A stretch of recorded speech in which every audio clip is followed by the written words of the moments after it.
Eis, numa certa manhã de chuva, uma tragédia. O suceder dos dias não diminuía a angustiante paixão de Bernardo, pelo contrário.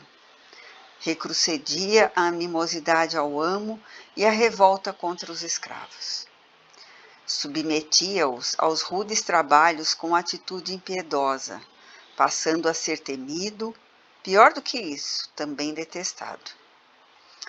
A impiedade consegue recolher os amargos frutos da própria sementeira nos espinhos produzidos pelo ódio de suas vítimas. Enquanto Antônio Cândido passava aos olhos dos forçados como a representação do bem, o capataz significava-lhes o mensageiro do mal. Com a ausência dos visitantes, a casa grande tornou a normalidade, e Dona Maria Amélia, mais animada quanto ao futuro da família, exteriorizava a antiga gentileza e alegria que lhe eram características do espírito sensível. O noivado do filho significava-lhe a materialização do anseio materno de vê-lo feliz, dando continuidade ao clã, fadado ao desaparecimento pela falta de sucessores. A hipótese de ele continuar os estudos na capital, na respeitável Academia de Direito, parecia coroar as suas aspirações, as únicas razões de continuar a viver. Naturalmente, não lhe passaram despercebidos os gestos de leviandade e filáusia que demonstrara a menina Ana Maria. O matrimônio, porém, se encarregaria de acalmá-la, produzindo nela os resultados valiosos que formam a dama tranquila e nobre. Nesse particular, sabia de como seu filho era exigente e quanto lhe representavam os valores morais que ela mesma procurara inculcar-lhe no espírito desde cedo. Assim pensando, dava curso aos planos íntimos acalentados com emoção. Ana Maria, porém, desde o encontro inesperado com Bernardo, sentira o eclodir de desconhecida paixão. Tudo o que nela havia de violência e desejo recalcados espocou subitamente.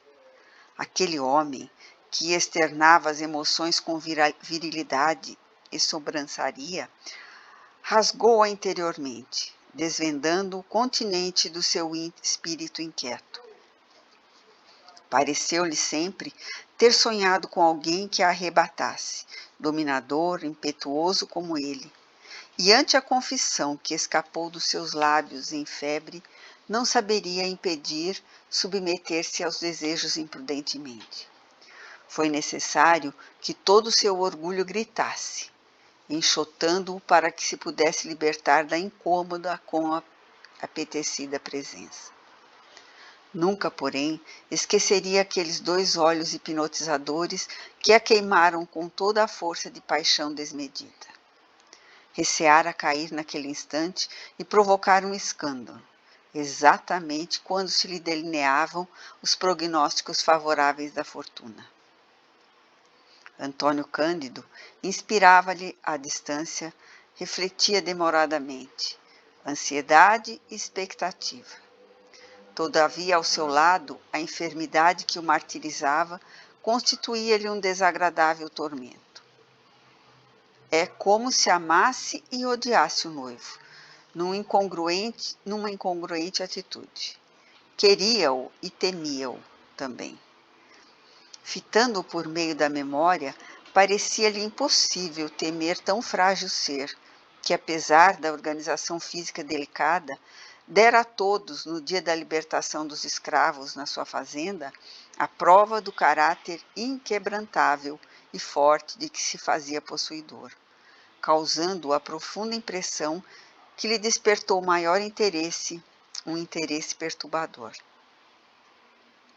A prática da virtude, como a do desejo, decorre quase sempre do estado espiritual do homem, isto é, do seu grau de evolução. Aqueles que se fizeram temidos pela força do temperamento rude, logo se inclinem para os objetivos elevados desenvolvem a mesma potência de energia, lobrigando os fins em que se propõe com vigor empreendido. A noiva agora, pensando em calma, sentia-se receosa. O matrimônio se lhe apresentava com o impositivo de residir na fazenda, onde teria de sofrer a presença do homem que lhe incendiara a alma, ao lado daquele que, no entanto, representaria para sempre o dever impostergável de ser fiel. Visitada frequentemente pelas dúvidas, transferiu para o futuro as preocupações do presente e deu curso às atividades febriciantes dos preparativos do enxoval. Seus pais externavam o júbilo decorrente do compromisso da filha com Antônio Cândido, moço de ótimos antecedentes e de sólida fortuna, que tinha pela frente as perspectivas de um futuro promissor. A realidade se lhes apresentava dourada com maior dádiva que ambicionavam. Quando Marcondes foi informado do noivado de Ana Maria e sofreu a carga do despeito dos pais, deu de ombros, semi-embriagado, indiferente, parecendo mesmo feliz por libertar-se do que lhe parecia uma incumbência desagradável, a de ligar-se a qualquer moça naqueles dias. Logo surgiu oportunidade, informado que estava dos maus tratos impostos aos escravos, Antônio Cândido convidou o capataz a uma entrevista e exprobou-lhe sem titubeios o vil comportamento. O espanholito, surpreendido com a atitude do patrão, tentou reagir, sendo obstado pelo amo, que o advertiu com inusitada severidade. A discussão fez-se acalorada e azeda. Ignorando a aversão que dominava o empregado, Antônio Cândido perguntou-lhe diretamente a razão das ações grosseiras e do mau cumprimento dos deveres nos últimos dias, sendo rigoroso ao solicitar o respeito que a sua posição de amo exigia dos subalternos. Colérico, odioso, Capataz não ocultava a revolta que o dominava. Numa explosão de ira, baldoou: "Se os meus serviços não vos convêm, despedi-me." Um empregado nunca faz falta ao patrão, advertiu Antônio Cândido, principalmente quando soberbo e desrespeitador. É o que farei. Na minha casa sou eu quem dita as ordens, e não admito que se imponha carga pesada sobre os ombros de ninguém, mesmo que se trate de escravo. Se o emprego que te concedo não agrada, proporciono-te a solicitada dispensa.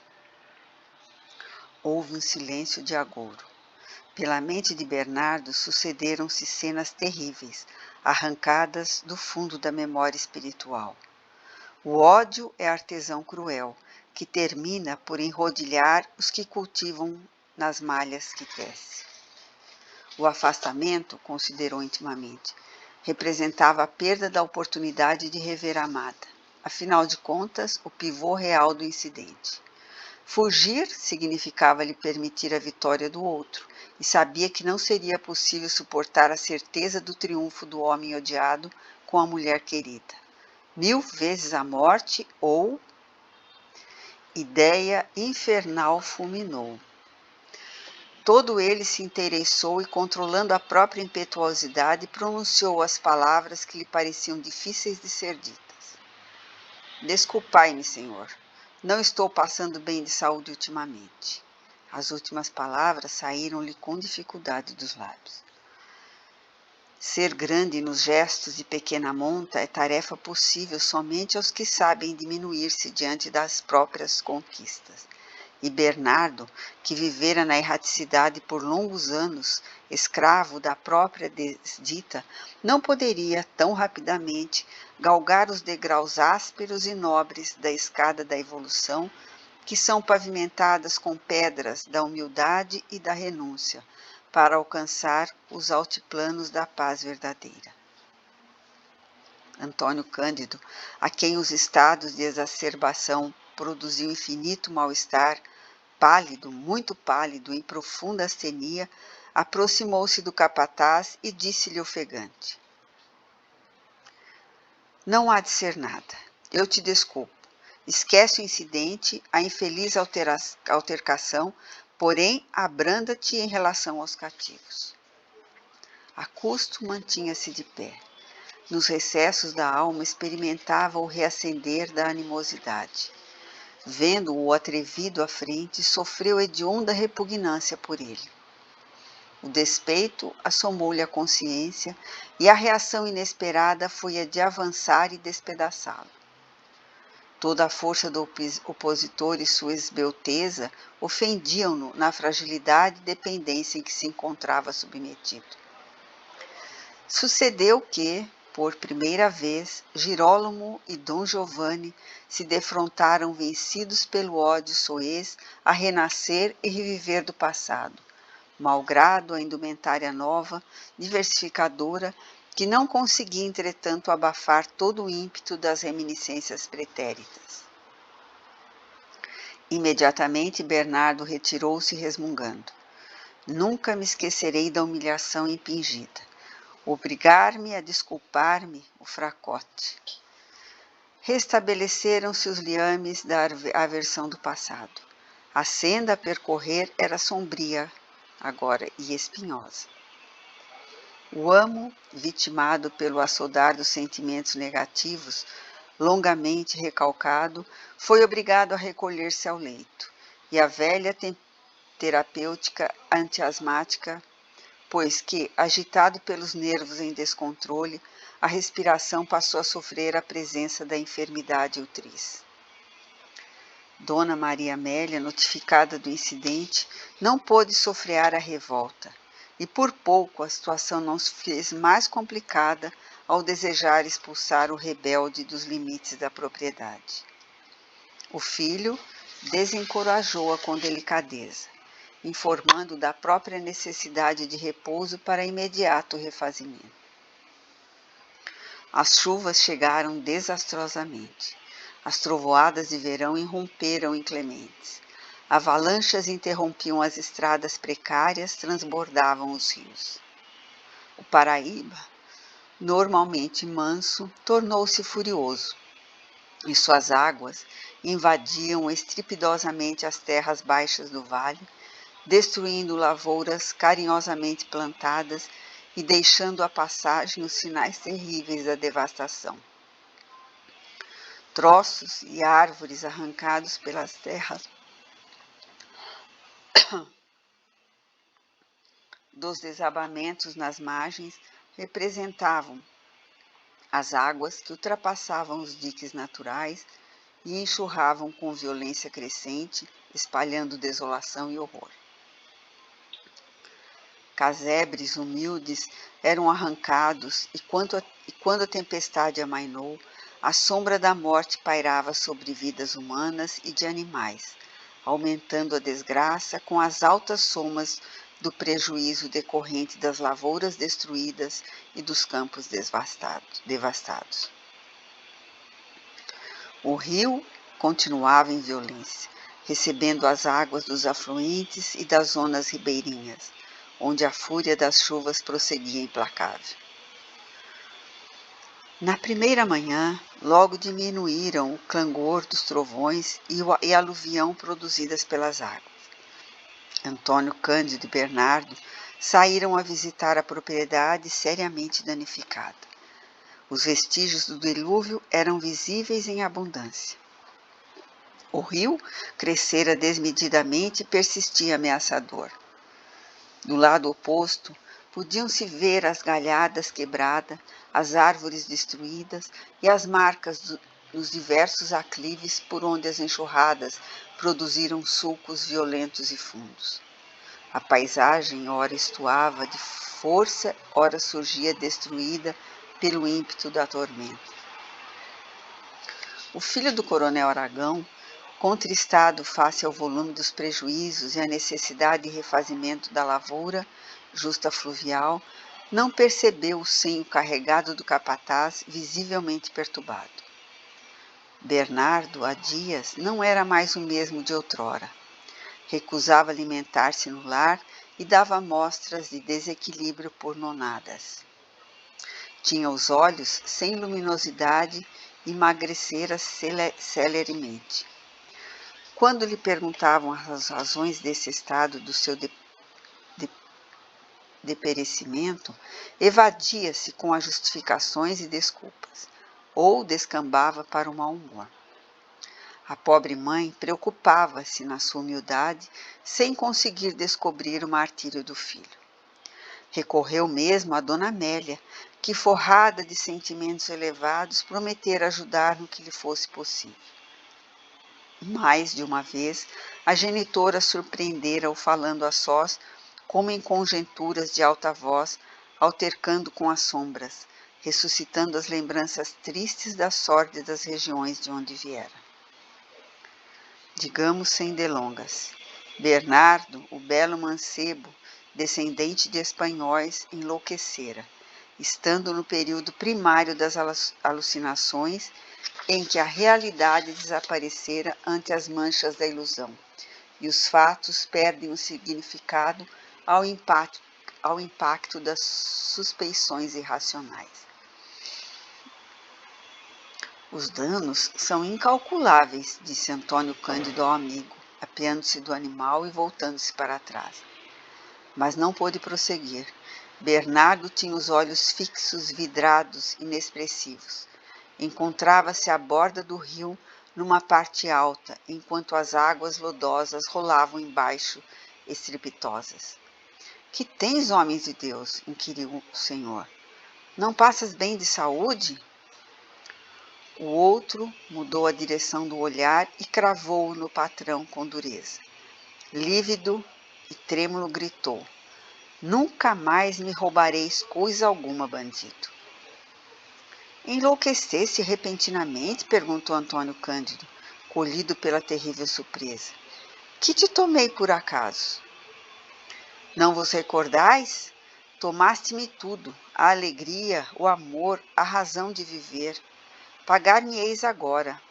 Eu esperava por este momento. Bernardo, sabes o que está fazendo? Recua, eu te ordeno. Afasta-te de mim. O pavor estampou-lhe no semblante. Naquele átimo, percebeu que seria assassinado pelo empregado. A mente pareceu arrebentar-se por dentro e, em contido tremor, dominou-lhe os músculos e nervos, fazendo-o alucinado também. Desejou investir contra o assaltante de sua existência. Não pôde fazê-lo. Estava paralisado de medo. O capataz avançou, pausado, rouco e deformado. Apieda-te de mim, rogou o amo. Dar-te-ei o que desejares, mas não me tomes a vida. Dize o que queres. Nada, não quero nada, rosnou, esfogueado, a boca em baba pegajosa.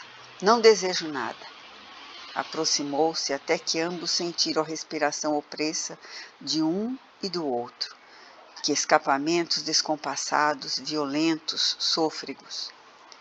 O enfermo, vencido totalmente pelo horror do momento, não pôde dizer mais nada. Sentiu as duas mãos de ferro agarrarem-no, arremessarem-o no ar e logo o choque sobre o rio, as águas crescendo por todos os lados, crescendo o peito arfante, a asfixia desesperadora. O ódio que rerotilou o cérebro, as forças arrebentando-se no tórax, a inconsciência. Bernardo gritou: Justiça! Fiz justiça, maldição! A boca se fechou em trismo, os olhos saíram-lhe das órbitas, o corpo estremeceu e, totalmente louco, atirou-se igualmente sobre o leito agitado do rio, desaparecendo em seguida nas águas sujas em desalinho. Na borda do lugar em que a tragédia ocorreu, a duquesa, em lágrimas, não conseguiu impedir que se consumasse o terrível desatino. Como Antônio Cândido não retomasse para o almoço, a genitora demonstrou preocupação. Em Aunilha, sempre expedita, mandou chamar Zé Francisco para que ele se inteirasse do ocorrido. Nesse interim, os dois animais retornaram à casa grande, sem os rapazes, provocando imenso alarido. Dado o alarme, os escravos saíram em busca, homens, mulheres e crianças. Buscaram por toda parte sem encontrar vestígios de Antônio Cândido ou Bernardo. Reviraram toda a propriedade inutilmente. O desespero retornou à casa grande e à senzala. As duas mães, abraçadas na mesma dor, sofriam, provocando incomparável sofrimento em todos. A imensa noite de vigília e expectativa de nada adiantou. Um escravo foi despachado para notificar as autoridades, pois suspeitou-se de algum ardil motivado pela vingança de alguém interessado na vida do jovem e do seu capataz, em razão do ato de libertação pelo primeiro promovido. O padre Sigisfredo, cientificado, veio apressadamente, e a espera fez-se longa e desacorçoadora. Maior é a dor quando se não se conhecem as causas. É terrível a expectativa de quem aguarda a mensagem da tragédia em forma de notícia lutosa. A manhã despertou leve e a terra encharcada respirava renovação. Ninguém dormira. Às primeiras horas recomeçou-se a busca. Alguém alvitrou a possibilidade de os dois terem sido tragados pelas águas. Iniciou-se então a minuciosa procura que refundaria na confirmação macabra do infausto acontecimento. Menos de 500 metros abaixo do local do homicídio e do autocídio, os escravos deram com o corpo do senhor, já deformado, preso às ramagens das árvores, num bifurcamento das águas, quase à margem.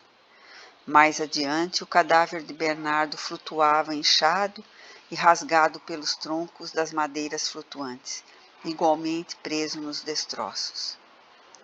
Em padiolas improvisadas, foram trazidos entre o choro convulsivo dos escravos e as lamentações generalizadas para a casa grande, a fim de serem velados e sepultados. Dona Maria Amélia, diante do filho morto, foi acometida de um desmaio e, ao despertar, não mais recobrou a razão. A mãe do espanholito, ferida no imo da alma após o sepultamento do filho, destroçada interiormente, partiu da fazenda. E em busca dos parentes que residiam no leste da província. O senhor Casimiro, em nome da lei e amparado pela justiça, apoderou-se da fazenda para onde se transladou com a família, retendo a irmã louca na propriedade e assistindo-o até a morte que ocorreu pouco depois. Em Aunilha, ofereceu-se para servir ao padre Sigisfredo, os quais durante muito tempo sofreram a desgraça dos amigos queridos. A menina Ana Maria, fundamente golpeada, renunciou a outra tentativa de matrimônio e, perseguida pela memória de Antônio Cândido Bernardo, passou a sofrer das faculdades mentais. A tragédia ocorreu no dia 25 de janeiro de 1870 e era uma certa manhã de chuva. Os párias espirituais retornaram à erraticidade, após malograda existência e ridentos para sofrerem o guante da própria agressividade. Vários decênios se dobrariam uns sobre os outros para que a lucidez deles se assenhorasse. No passado, Dom Giovanni mantou-se em vampirização perniciosa sobre Girolamo. Agora, Antônio Cândido, despertando e conhecendo a infâmia de Bernardo, transformou-se no seu verdugo, repetindo a façanha que antes sofrera, desta vez na condição inclemente de cobrador. O inenarrável sofrimento os empolga e irá perdurar incessante por muito tempo, até que a interferência divina modifique o quadro desolador.